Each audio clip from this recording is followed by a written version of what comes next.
You moved practice today up to those fields. What was the reasoning behind that? Yeah, we felt like it would be more similar to what we'll get in Nashville.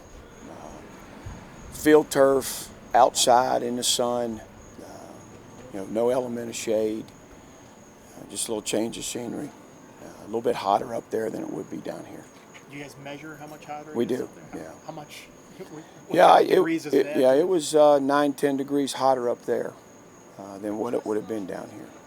You plan on going back up there a few more times before the season starts? I think so. It has to kind of time up right. The days that we can do it, the band was good enough to work with us. I think they're going to use our facility at one point, but it's got to time up with our schedules. It's got to be a hot enough day to make it worth it. But I thought the kids responded really well, and the whole staff, moving our whole operation up there is not easy, and I thought it was worth it today. Was that the first day you've done that? First day we've done that, yes, sir. And is it just the change of scenery kind of nice? Yeah, even absolutely. getting up this field? It is. I think the guys, once they got up there was a little bit extra excitement because being, something different. How much does the prep for Vanderbilt start to slowly kick in? I know there's still over 2 weeks of the game, but obviously things like that, it seems like you guys are starting to at least do little things to prep for. Yeah, we're trying to think ahead and make sure we make good decisions. You can't wait to the last minute. So heat acclimatization and the things we can do to help our team be best prepared, we're going to do that. I think the other piece is, the players don't always know it, but there's certain elements of people's offense or defensive or even special team structure that needs a little more attention. So you start weaving it in a little bit earlier in camp than maybe you would their base stuff to make sure you get some extra pops at it. We saw an O-line up there, Gannon at left guard, Braylon at center, Caden at right guard. Is that a lineup or look you're looking at more recently? Yeah, I think, we're still exploring some options. We're still in a mini camp that allows us to do that. Lace, we've been talking about him. He's been getting better and better. He had a setback with a minor injury. He missed a couple days, or we would have done it sooner. But, Bob's battling his butt off. Brody's battling his butt off. Brody's playing guard and tackle. Caden's playing center and guard, which, we know he's got a history starting at guard. And, Braylon is our backup center, and the more experience he can get there. And we're still just, what's our best lineup really going to look like? Who's the best five we can put out there that can work the best together? Does Gannon profile better at guard, considering what you brought in with Lynch, who looks about as tall as Chaplin, and Meadows about that size as well? Yeah, I think so. Lath, to me, is a true swing guy just because he's so athletic. But his body stature, it probably fits more to guard, yeah. You feel like you're closer to figuring out a linebacker rotation? Yeah, it's challenging. From Kelly to J.K.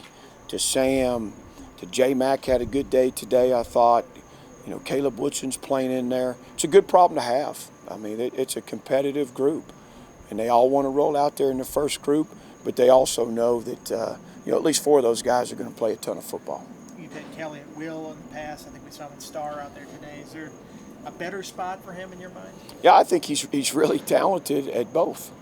He's got good instincts at will. He's learning the star position right now, but his length and range out there, I've had a couple guys like that. You wouldn't think they would be a fit out there, but, Kelly's athletic, he's smart, plays really hard, and he's got great range. So, again, I think we've talked about we're always going to train our linebackers for the most part to learn two spots, and Kelly's certainly capable.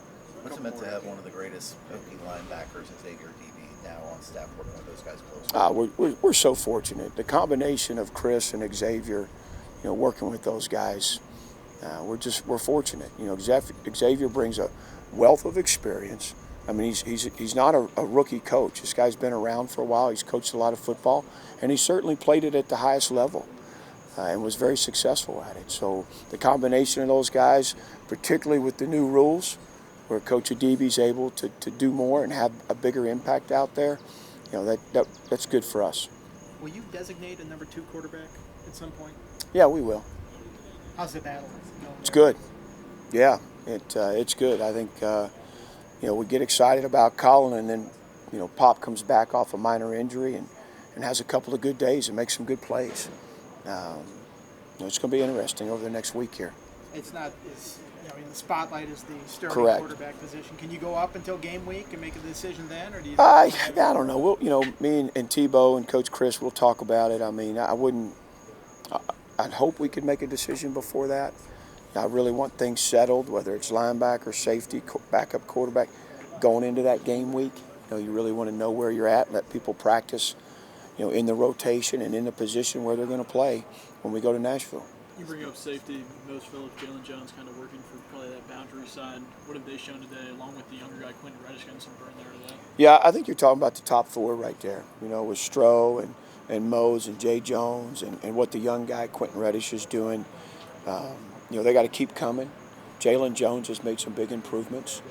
He's always been a really good cover guy, but he's tackling better. He's also learned nickel, and he's also learned corner. He's the one guy on the defense that's got 3 spots right now he can line up at. Do you think Quentin or even Josh Clark could prototype or fit that role in special teams like Braylon, Dante, Caleb Woodson stepped into last year? Yeah, there's some of those guys that will. Josh is smart. He's talented. We're very excited about him. He's got safety traits and corner traits. Quentin's probably further along. He's gotten more reps, legitimate reps with the first and second group. And he's certainly going to play for us. But all those guys, those first and second year guys, we've got to be more competitive on special teams. I'm not talking about our specialists. I'm not talking about our snappers. Everybody else. We have to elevate that unit as much as anywhere on our football team right now. As Caleb Spencer stepped into that unit and made a big impact. Yeah, I don't know if big impact, but he's certainly penciled in at some starting spots. He's showing up. He's getting more comfortable. He's got a good mentality. He's got some quickness, some suddenness, and he's tough. And he learns it. So he'll help us this year in some way, shape, or form. You brought up Brian Chris. You've known him for, 30 years, been with him? Yeah, 1995. Graduate assistant on staff with Bustle at Louisiana Lafayette. What have you seen in his development from being where he is when you were here as a graduate assistant to where he is now? He's grown so much. He's had some great experiences. He's been a play caller. He's been a quarterback guy. He's been a wideout guy. He's been around good coaches. He's been like myself. You're hired, you're fired. You've been through the gamut in this business. And he's got a great family. He loves Virginia Tech. They're Blacksburg. They're a Blacksburg family.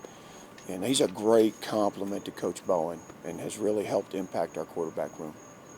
Thanks, Coach. All right, thanks, guys.